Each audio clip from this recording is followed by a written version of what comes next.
So let's figure out what we have to do in order to figure out if our critical number is a relative extrema, relative max, or a relative min. If we can figure out where our critical numbers are, where our derivative equals 0 or where it doesn't exist, what we can do then is figure out what's happening on either side of that critical number. If your function is increasing and then all of a sudden it changes to decreasing, doesn't that make that point right there a relative maximum?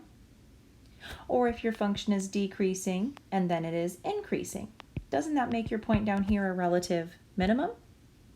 And those relative minimums and maximums, remember, happen where the derivative equals 0, or maybe where it doesn't exist. So if I can use the derivative to figure out where my function is increasing or decreasing, well then I can figure out if I have a relative max or relative min, right? That's what's called the first derivative test. The first derivative test says, if my derivative changes from positive to negative, if it changes from positive to negative, the derivative.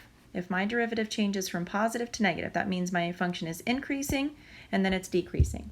If my derivative changes from positive to negative, well then I have a relative maximum at that point. Or if my derivative changes from negative to positive. If my derivative changes from negative to positive, that means my function is decreasing, then increasing. Well then I have a relative minimum at that point. So again, if I can tell if my derivative goes from positive to negative, I have a relative max. If my derivative goes from negative to positive, I have a relative min.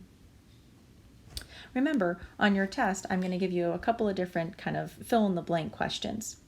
One might be, for example, if my first derivative is negative, my original function is blank. Well, if my first derivative is negative, well, I know my original function is decreasing. Right? So now I might give you another fill in the blank that'll say something like, if the derivative, first derivative, changes from negative to positive, you've just found a blank in your original function.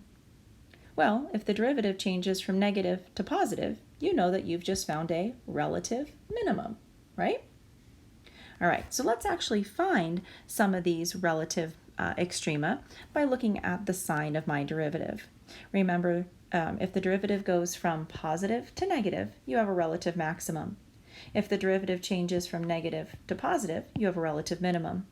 Now you might have a critical number. Your derivative might equal 0 or not exist and be positive, and then the derivative might be positive again, right? And so if it doesn't have a sign change, then there's not a relative extrema there. It increases, stops for a second, and then just increases again. So it's not a relative max or a relative min.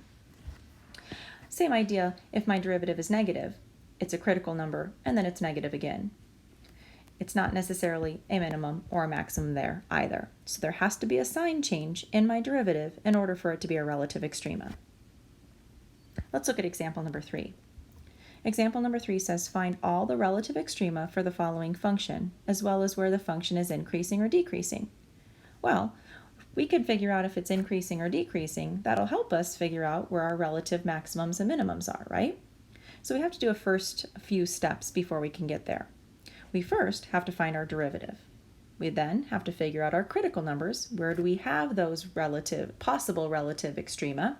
Our critical numbers are where our derivative equals 0 or doesn't exist. Then we've got to test our derivative to see if it's positive or negative. Remember, if the derivative changes from positive to negative, we have a relative max. And if our derivative changes from negative to positive, we have a relative min. That'll also tell us where our function is increasing or decreasing. So here we go. Let's first find our derivative. I got the derivative as 6x squared minus 6x minus 72. I want to now find my critical numbers. That's where this derivative equals 0 or doesn't exist. In this case, we're just going to set it equal to 0 and figure out where it equals 0. I'm going to factor out a GCF of a 6. I'm going to continue factoring. I'm going to set each factor to 0. And I ended up getting critical numbers at x equals 4 and x equals negative 3. That's where my derivative equals 0. Now, just because my derivative equals 0 doesn't necessarily mean it's a maximum or a minimum. I could just be a point where I stop for a second and then I continue to go the same direction, right? So in order to be able to tell if there's a maximum or a minimum, I've got to figure out what the signs of my derivative are. So let's do a sign chart.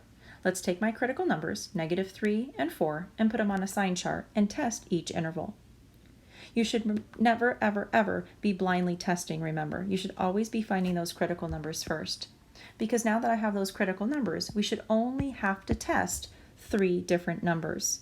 And remember, your critical numbers aren't always going to be nice, cute little whole numbers, right?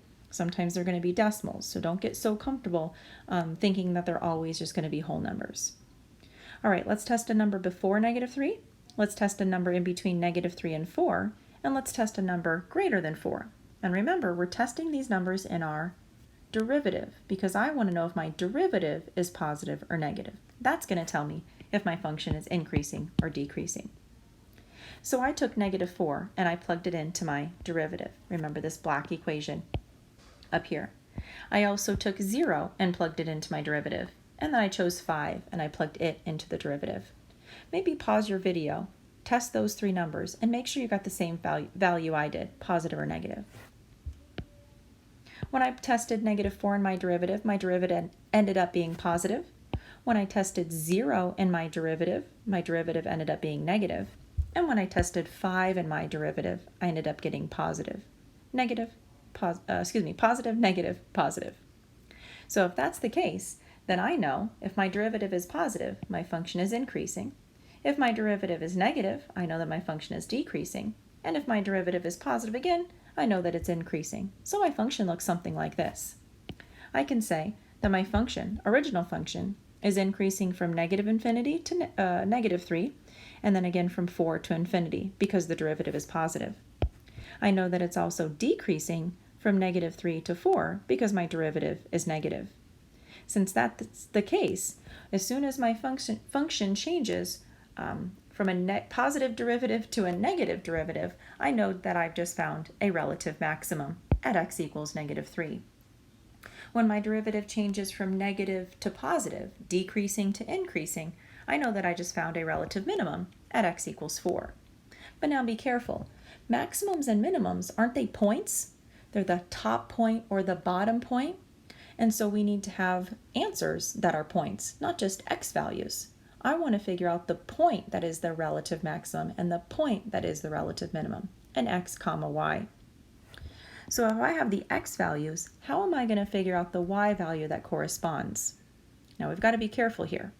I do not want to take the -3 and plug it into my derivative.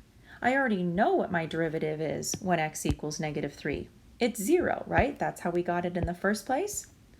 I want to know where on my original graph do I have these highs and these lows. I know it's at x equals -3, but what's the y value on my original graph that corresponds to x equals -3? So you should be plugging in this -3 into your original function to figure out where your relative maximum point is of your original function. When I plugged in -3 into my original function, I got 150. So I would technically say there's a maximum value of 150 that happens when x is -3. Another way of saying that is you have a relative max at the point -3, 150. But my math lab is probably going to ask you, what is the maximum? Well, the relative maximum value is 150. When does that happen? Well, that happens when x equals -3. So what is the minimum value? And when does it happen?